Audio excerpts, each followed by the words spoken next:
থেকে একটু তেলাওয়াত করেন, আমরা সবাই শুনি। দাউদ নবী জবাব দিব কি জানেননি? দাউদ আলাইহিস সালাতু ওয়াস সালাম তো আল্লাহ, আমি তো জীবনে কোরআন শরীফ দেখছিও না, পড়ছি না, আমার বাবা দেখছে না, পড়ছে না, আমার দাদু দেখছে না, পড়ছে না, আমার 14 গোষ্ঠী কোরআন শরীফ দেখছেই না। আল্লাহ কোরআন শরীফ পড়েন কেমনে? আল্লাহ ওই সময় আল্লাহর কুদরতি জবান দিয়া বলবে, হে দাউদ, আমি আল্লাহ হুকুম করলাম তুমি কোরআন পড়ো। এই পড়ো কথার সাথে সাথে দাউদ পয়গম্বরের সিনার ভিতরে আল্লাহ তাকে আস্থা 30 পারা কোরআন শরীফটা নিয়ে ঢুকাই দিবে। যেই কোরআন পড়তে আমরা মাত্র ছাত্ররা দিন বাদল 1 বছর 8 মাস 2 বছর 2.5 বছর 3 বছর 5 বছরও লাগে। আল্লাহ পড়ার সাথে সাথে সিনার ভিতরে কোরআনের হাফিজ জীবনা। এখন বলেন তো দেখি, কোরআন শরীফ পড়তে কি আর কোন সমস্যা? আরো বলে কম আল্লাহ বলবেন, বলতে পারেন যদি সূরা সূরায়ে তাহা তেলাওয়াত করো। এখানে প্রশ্ন হয়, এত নবী কে এসে দাউদ পয়গম্বর রেখে লাগে আমরা কোরআন ধরো লেগে পড়ি? এর কারণ লেখতে তাফসীরের কিতাবে 3টা করে বলেন তো। হে মুসলমান, দাউদ আলাইহিস সালাতু ওয়াস সালামকে মান আল্লাহ একটা কণ্ঠ দান করেছিল। আল্লাহ উনি যখন জাবুর কিতাবটা টান দিতেন, ওনার জবান দিয়া একটা কণ্ঠের আওয়াজ না, মহান আল্লাহ 70 প্রকারের সুরের আইটেম মহান আল্লাহ ওনার জবান দিয়া বের করে দিত। আর কাহানা ঘরে রোজোর আগে আবার টিভির সামনে বসে খেলবলা ডাকুনা ধরে বললি কি কাহা তুমি মাথা এবারে ঘরের মধ্যে তসবিহ আছে, বাংলার আছে, এই জায়গাটা লাগাতে লাগা একটু দুনিয়ার সুর শুনেছেরা কাল আছে আল্লাহ আকবার। দুনিয়ার সুর কিনিয়া একটা সুর আল্লাহ কত গান ধরেছে, প্রাণের মুর্শিদ মুর্শিদ ওদের টিভির কান দিয়ে মুর্শিদ গানা কান খেলা লাগা জোরে কোন কথা টিকি দিবে কিন্তু না। আল্লাহু আকবার আল্লাহু আকবার। দাউদ আলাইহিস সালাতু ওয়াস সালাম কে আল্লাহ একটা কণ্ঠ দিয়েছিল, 70 প্রকারের সুর ওনার জবান দিয়া বের হয়ে যেত।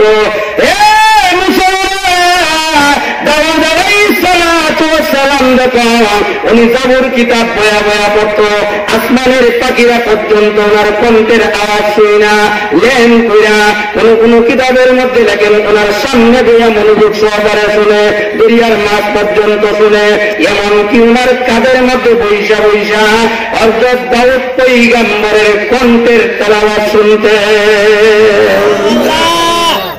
দাউদ আলাইহিস সালাতু ওয়াস সালাম দেখো আমরা কোরআন যখন টান টান দিব, একটা টান দেওয়ার সাথে সাথে আমরা যেভাবে রাস্তায় এমনি ডাইনে ডাইনে বামে বামে সামনে যারা চিপিয়ে চিপিয়ে খাইপিয়া খাইপিয়া কিতা শুনলাম রে, কি কথাটা কয়েছে 1-2 দিন না 1 বছর না 50,000 বছর পর্যন্ত আমরা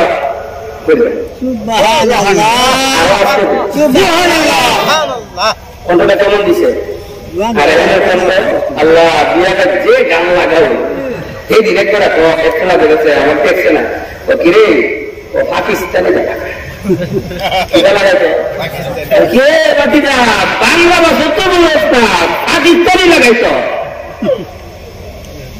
একটা কথা খাইতে হবে না ফোন নির্ভর। তারপরে কথা আছে না, এখন পাকিস্তানি গান লাগা, মুসলমানের সন্তান পাকিস্তানি গান বাংলা তো খুব বুঝতে না। আমরা না বইটা বাংলা নাকি না। একদা শকুদায়ক প্রবোধাবদন, একদা শকুদায়ক প্রবোধাবদন, দর্শন করে মরিময়ী জরিল বলন, হেসে করে সরূপসী সবিশ্বমন, কহ দেখি বাহামাই কহ কি কারণ। কিতা বুঝলেন এটা আসল বাংলা, এত পাকিস্তানি লাগে। আল্লাহ রহমত কেমনে রমিয়া আমি বলছিলাম আগে ভিডিও গীত দেখতো, 10-12 গীত দেখতো, দুর্গা দিতে ছিল না, এখন কি কালি আইছে আর কি এর কান দিয়ে লাগাইলে। হ্যাঁ বিয়া বাড়ির মধ্যে মুর্শিদি গান লাগা, হ্যাঁ ঘরে ঘরে মুখে রাখে কালো কালো চশমা, আর খুব মূলতের গান দেয় আর ভেঙে দেখ যুবক পথে ভাস পাও ঘুরে কোন টিকি দিবে ভূত দিয়ে করাইব যে আমার নাচবার লাগিয়া গান গাইবার লাগিয়া ভালো করে চিন্তা আনে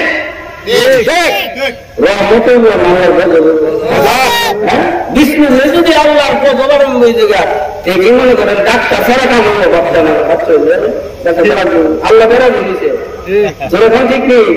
আর মাহফিলের মধ্যে আল্লাহর রহমত সাকিনা নাযিল হয়, যেরকম কথা ঠিকই ঠিক না। আরো জোরে বলেন। এই জন্য মুহতারাম হাজিরিন আসুন, এরপরে আল্লাহ পাক ডাক দিয়া বলবেন আমদান নবীরে, আল্লাহ ডাক দিয়া বলেন হে আমার হাবিব, আমার কালাম আপনার উপরে নাযিল করেছিলাম, আপনি তেলাওয়াত করেন, আমি শুনবো, জান্নাতবাসীরা শুনবে। হে মুসলমান, আল্লাহর হাবিব রাহমাতুল লিল আলামিন আল্লাহু আকবার নবীজির কণ্ঠের তেলাওয়াত এমনি দিনের বেলা দেখা যায় তো আবু লাহাব বলেন উদ্বাস সাইবা বলে আমার বাতিজা এমন নাই একে লড়া হলাই দিল এজন্য নাই এমন দেখা ফাঁসিও লাগিয়ে গেছে গা, কাহো লাগছে ফাঁসিও লাগছে, লাগিয়া বাতিজারে কষ্ট দিয়েছে, কিন্তু রাত্রে তো ঘুম আসে না। আবু লাহাব মনে করেন ওই মাদ্রাসার কাছে হলো নবীর বাড়ি, ওই দিকে কুত্তা ভাড়া দিয়া ঘুরাই আসাইয়া নবীজি বাড়ির পিছনে পিছনে কাঠ লাগাইয়া আবু জেহেল আবু লাহাব নবীজির কণ্ঠের তেলাওয়াত শুনতেন। বলতো না আল্লাহ হাবিবের কণ্ঠ। ও মুসলমান, আল্লাহ নবী রাহমাতুল লিল আলামিন আবু বকর সিদ্দিক রাদিয়াল্লাহু তাআলা কে নিয়ে মসজিদে নববীর সামনে বসে রইল। এমনি আবু জেহেলের বউ উম্মে জামিল একটা ভাত তুললো আইছে, ও মুহাম্মদের দেখা নেই ভাই এখনই বেড়ানো। একদিন গেছে আবু লাহাব, আল্লাহু আকবার ভাত তুললো গেছে, আল্লাহ ডাক দিয়া বলেন আবু লাহাব যারে যা, আমি তোরে সাহায্য করে দেব। এইভাবে ভাত তুললো যখন নবীর সামনে গেছে, আল্লাহ তার হাত পাও সহ ওই নদীটারে 5 সুতার রডের মতন শক্ত বানাইয়া দিছে। সামনে হলাই করে না, পিছে হলাই করে না, ডাইনে হলাই করে না, বামে হলাই করে না। আল্লাহর গজব গজব না বলেছি কি হয়েছে না? আল্লাহ এখন আর পথ পানা। আবু জেহেল ডাক দিয়া বলেন আমি তো তোমার চাচা, এই হিসাবে তুমি আমারে মাফ করে দাও। আমরা নবী তো ছিল দয়াল নবী রাহমাতুল লিল আলামিন। আল্লাহু আকবার। আল্লাহকে ডাক দিয়া বলেন আল্লাহ আমার চাচারে আমি মাফ করে দিছি, পাত্তর ফালাইয়া বাড়ির যাওয়া শুনে পাবো ভাতিজা এত বড় জাদুঘর আমি জীবনে কল্পনা করি না। জুড়ে কন্যা নাউযুবিল্লাহ। একটু জিকির করেন লা ইলাহা ইল্লাল্লাহ। জবান খুলে লা ইলাহা ইল্লাল্লাহ, লা ইলাহা ইল্লাল্লাহ, লা ইলাহা ইল্লাল্লাহ, লা ইলাহা ইল্লাল্লাহ। তেরে সে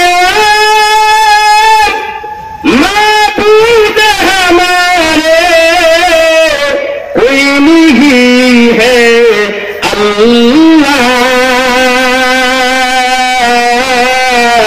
तू ही हमारे महबूब हकीकी ला इलाहा इल्लल्लाह। ला इलाहा इल्लल्लाह, ला इलाहा इल्लल्लाह, ला इलाहा इल्लल्लाह, ला इलाहा इल्लल्लाह मुहम्मदुर রাসূলুল্লাহ। সকলে পড়ুন সাল্লাল্লাহু আলাইহি ওয়াসাল্লাম। তো নবীজি বলতেছিলাম মসজিদে নববীর সামনে আবু বকর সিদ্দিক রাদিয়াল্লাহু তাআলা কে ধরেছেন, নবীজির শাসি হাত তো লয়ে গেছে, নবীর মারবা লাগে আচ্ছা বলেন যদি আমাদের আগাম চাষি যদি আপনার শত্রু হয় তাহলে মনটা কেমন খারাপ লাগে? দুনিয়াতে টাকা, এই সমাজে টাকা আর না টাকা এক সমাজ। অনেক জায়গায় গোষ্ঠীর জ্বালা যন্ত্রণায় এ বাড়ি ঘর পিচ্ছা বন্ধুকে নদীর হাত পাবে। যে আগে রিক্সা চালায় পুত্রে কেমনে কেমনে বিদেশ দিছে, এমন এর জ্বালায় একটু শান্তি ঘুমাইতে না টেহার গরমে।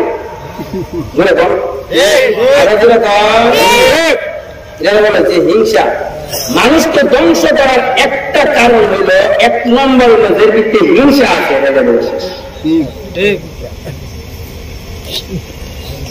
এই জন্য মোহতারাম হাজিরিন নবীজি এখন চাষি ভাগ করে গেছে। অথচ বুখারী শরীফের মধ্যে লেখছেন নবীজির চাচা আবু জেহেলের ছেলে ইকরামা আমরা নবীর মৌলানা দীক্ষা কেন্দ্র হয়ে মুসলমান হয়ে গেছে। নবীজি ফাত্তর হয়ে গেছে, ফাত্তর লইয়া সামনে গিয়ে জানাজা হয়েছে। এমনি আবু বকর সিদ্দিক বলেন ইয়া রাসূলুল্লাহ ইয়া হাবিবাল্লাহ, এই দেখেন আমাদের শাসিদের উন্নদান লাইতেছে তো কই ওই দেখেন লাইতেছে ফাত্তর লইয়া নিঃসন্দেহে আপনাকে আঘাত করবে, এর মধ্যে কোনো সন্দেহ নাই। নবীজি ডাক দিয়া বলেন আবু বকর ঘাবড়াইও না, ভয় করো না, চিন্তা করো না, আমি আল্লাহর কোরআন তেলাওয়াত করব, মহান আল্লাহ আমাকে হেফাজত করবে। এই বিশ্বাস আমাদের কি নাই? আরো ধরে কর, আমরা তো ইমান আছে না, কিন্তু মুমিন আসল মুমিন আমরা ভিতরে নাই, কামিলিয়ত নাই।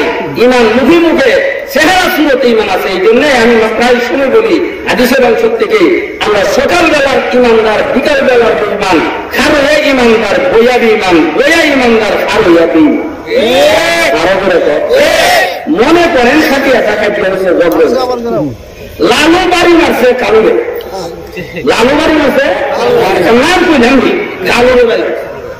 আর যে এক নম্বর সাক্ষী দিছে ওদের সবাই কিংবা মন করবে মাছ কিনবে, এখন এরা দিছে এক নম্বর আসামি, এক নম্বর সাক্ষী। সাক্ষী উপস্থিত না থাকলে চলে না, তাও লাগে। এখন হাকিমে জিজ্ঞাসা করেন চাচা, এটা তো আবার মুরব্বী, চাচা আপনি কি পারি দেন দিছে লালু কালুরে কেরোয়া হারাইছে, আপনি কি দেখছেন? বলে আমি সাইরি আমার সামনে খেলা করি। আবার গিয়ে দেন এই আসামি নম্বর ওয়ান ইমাম সাহেবের পিছনে সামনের কাপের কাটকামাতি সালা, কাটকামাতি সালা, ইমামের পিছনে তাকবীর ওলার সাথে নামাজ পড়ে। আরো ঘুরে আবার দেখা বাইরে একটা কিরে দিদি আসেন দরবার নামাজ তাদের পাই দিচ্ছে দাঁড়াচ্ছে।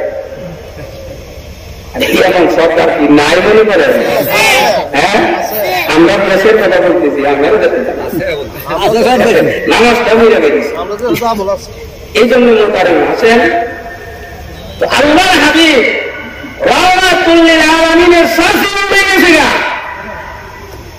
এখন আবু জেহেলের ছেলে ইকরামা কারিমা করে মুসলমান হয়ে গেছে। নবীজি একদিন নদীর পার হাঁটতেছে, তখন নবীজির হাঁটতেছে আবু জেহেলের ছেলে ইকরামা গিয়া বলেন হে মুহাম্মদ সাল্লাল্লাহু আলাইহি সাল্লাম, আপনি বলেন নবী।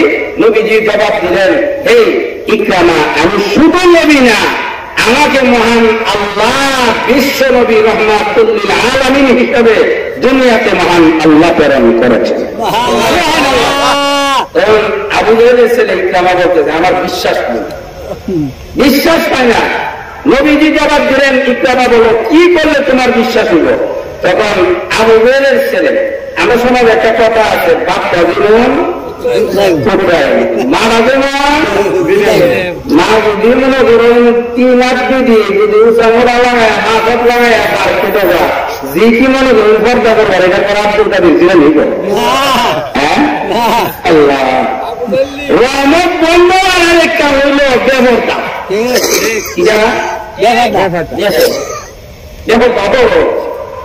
আগেকার মা বোনেরা দেখা গেছে বাবা একলাম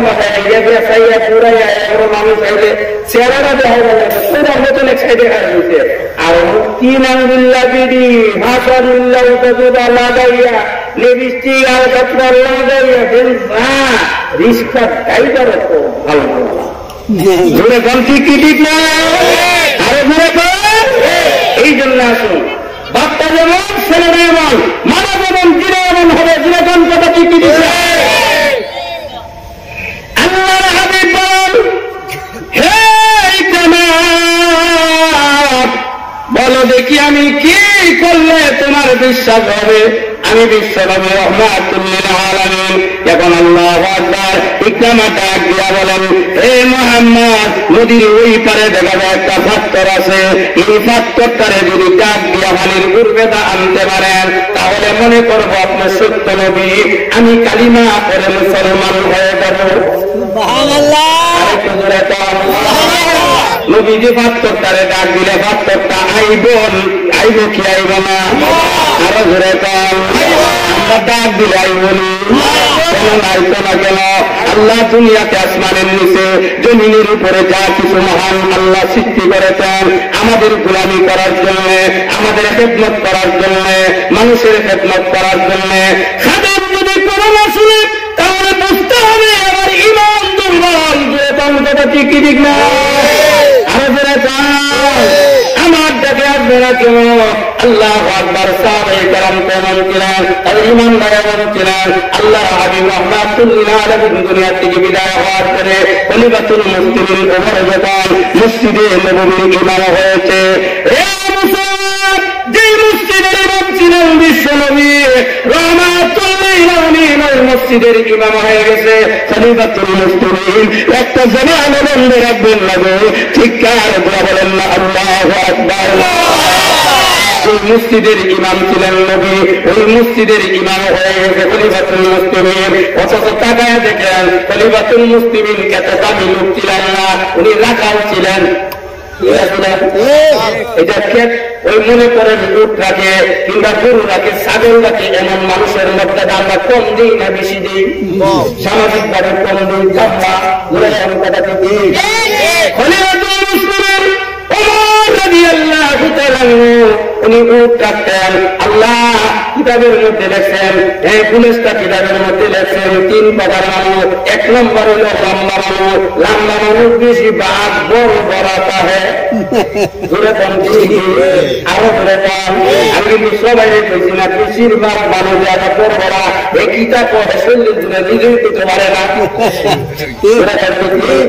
আরো ধরে এক বড় বড় আগুন লাগে দিচ্ছে, বলো কোন দিন মধ্যে আগুন লাগে দিচ্ছে? পুলিশে জন বাড়ি দিছে আগুন লাগে সত্যি। ও মনের জ্বালা রাখতারি না, এই জন্য মনে রাখুন যে আমি বলো কোন দিন মধ্যে লাগাই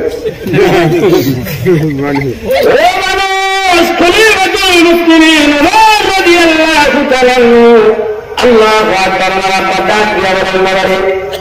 কারের মধ্যে লেখা দিয়ে, মাথার মধ্যে লেখা দিয়ে, পিঠের মধ্যে লেখা দিয়ে বলে আব্বা এত রৌদ্র আমি সহ্য করতে পারি না, আমি গিয়া উঠে আমার মধ্যে এবারে বেশি উদ্দিন লেখা দিতে আমার মাথা তো বসে গাঢ় বসে দিতে হোক কত সরল চলা ছিল। কিন্তু আমিনের কাছে গিয়া ইসলাম ধর্ম গ্রহণ করেছে, ঈমান মজবুত হয়ে গেছে। আল্লাহু আকবার। শুধু খলিফাতুল মুসলিমিন নয়, ডাইরেক্ট ইমাম হযরত খলিফাতুল মুসলিমিন ওমরের মেয়েকে আল্লাহর নবীর কাছে উনি বিবাহ দিয়েছিলেন। আরে বলেন মর্যাদাকে বললেন খলিফাতুল মুসলিমিন হয়ে গেল।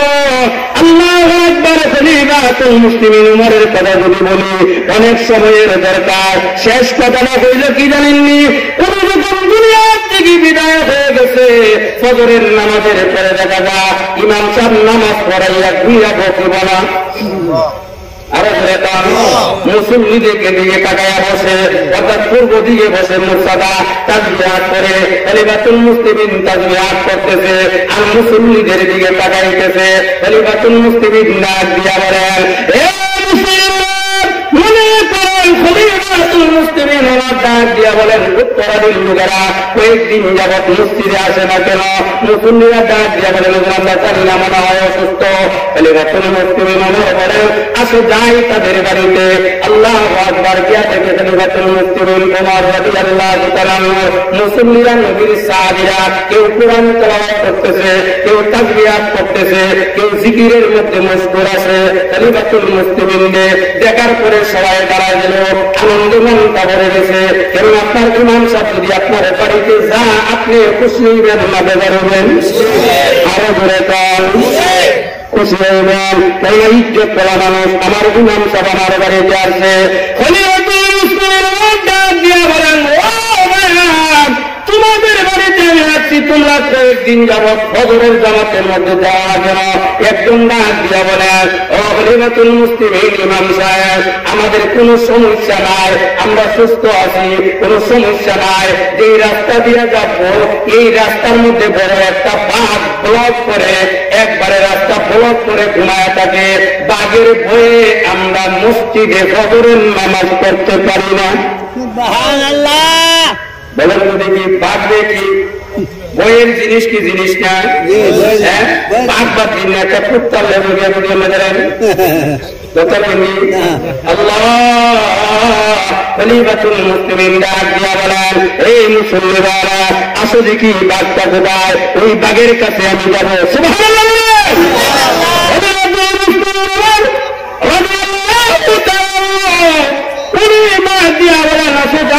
বাঘের দরবারে গিয়া দেখে বাঘটার নাক টেন্না টেন্না ঢোকা। খলিফাতুল মুসলিমিন ডাক দিয়া বলেন, এই বাঘটা নাকি? বলেন, হ্যাঁ এই বাঘটা। আল্লাহু আকবার। নবীর সাহাবী খলিফাতুল মুসলিমিন ওমর যখন এইভাবে গিয়া সেরা এইভাবে বাঘের কানের মধ্যে এইভাবে মুছা দিয়েছে, বাঘের চোখটা যখন বেড়া হয়ে গেছে, আল্লাহর কাছে বাঘটা কান্না আরম্ভ করে দিছে। আমরা বললে মনে করলাম আস্থা থাকলাম, আস্থা থাকলাম।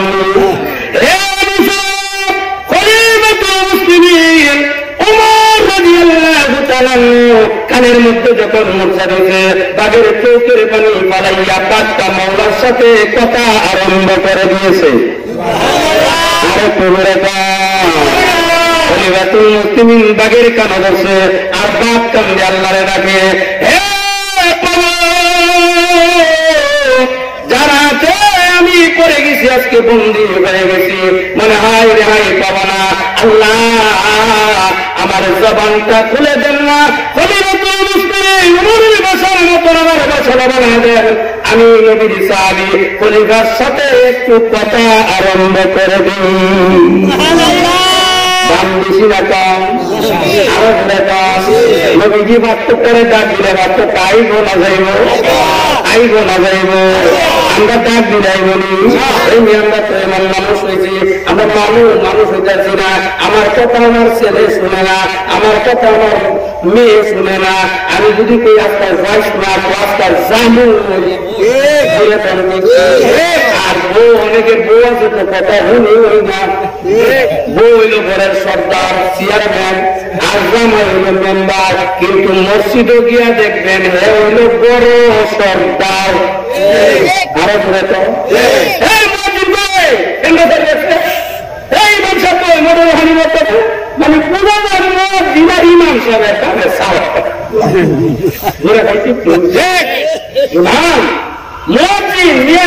একটা মুয়াজ্জিন যদি 9 বছর একেবারে আযান দিতে পারে, রাসূল বলেন তার জন্য জান্নাত ওয়াজিব মহান আল্লাহ করে দিবেন। জান্নাতি মানুষকে বেতন দিতে ইতিহা আর 10টি জনক মেরে দেয়। যেরকম এমন মুসল্লি কিছু আছে না, সবাই না, এক বিদেশে থাকবে আমাদের। আল্লাহ হেদায়েত দান করুন, সবাই বলেন আমিন। মুয়াজ্জিনে যদি এমন অবস্থা করলে আলেমের অবস্থাটা করে আমার কেলে কি আপনার আছে, কেলে আনছেন কেলে গিয়া? যদি আমি এই কোরআন মাত্র হতে না পড়তাম, তাহলে তো আপনারা আমার আনলেন না, চিনলেন না। আমি তো নৌকার মাথার মধ্যে বোয়া বিড়ি খাইয়া না হ্যাঁ, আনলে রিক্সা চালাইলাম, মনে ব্যবসা করলাম, যেটা মনে চাই এটা করলাম, ইচ্ছা মতো চললাম। আজকে কোরআন বহন করেছি, এই জন্য আল্লাহ ইজ্জত সম্মান দিয়েছে। আপনার ইমানের সীমার ভিতরে মহান আল্লাহ কোরআন ঢুকায় রাখছে। এজন্য এই ব্যবহার করতে নাই। নবী যে ডাক দিলে আসবে, আমার কথা তো আমার ছেলেও শুনে না, মেয়েও শুনে না, ভাই সারাদিন মাঠে কাজ করে রেখে বলে তোর মা কই তো জানি না, ফোন দিছে তুই গেছ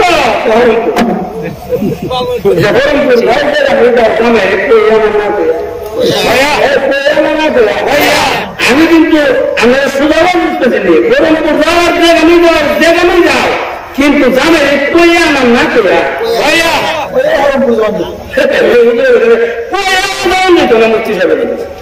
আমি কি কথা অথচ ঘরের ভিক্ষাটা জামাইয়ের অনুমতি ছাড়া দেওয়া যাবে না। নবীজি বলেন ফাতেমা তুমি আমার কলিজার টুকরা, তোমার জান্নাতের টিকিট জানাইছে মহান আল্লাহ, কিন্তু নবীর কন্যা, কিন্তু কোন কারণে যদি মহান আল্লাহ রাগ হয়ে যা, রাগটা কিন্তু সাবধান। আমি যদি বেড়াজ হয়ে যা, আল্লাহ বেড়া নিব, আমি নবী বেড়া নিব।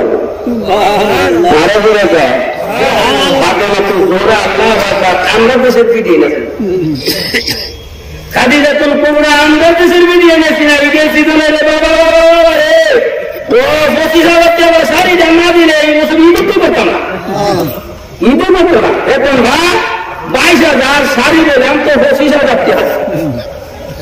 আর এই মূল রায় কিসা দিবি এমপি নাই দেশ আরো করে তো এর হয়ে পড়ে তো চাই না দিয়ে মনে রান্না দিছি 10,000 টাকা ঘুরি রাইতে ফুটবলে কি কি সময় যাবো মুখস্থ করবো আর কি এর মেহেন্দি বন্দি দিব, কি এর মেহেন্দি দিব, এটা খুললে কেমন বিরিয়ানি নাই আরো জোরে কম 60টা কাম যদি মহিলারা করতে পারে, 70 জন আবেগ থেকে এই মহিলার ইজ্জত সম্মান মহান আল্লাহ সম্মান ইজ্জত বাড়াইয়া দিবে। এর মধ্যে 1 নম্বর হল নামাজ, পর্দা, স্বামীর কথা, আর হইল হালাল খাওয়ানো। হালাল খাওয়ানো বেড়াইতে আরাম বিরিয়েছে ওটা খাওয়া আরম্ভ করছে।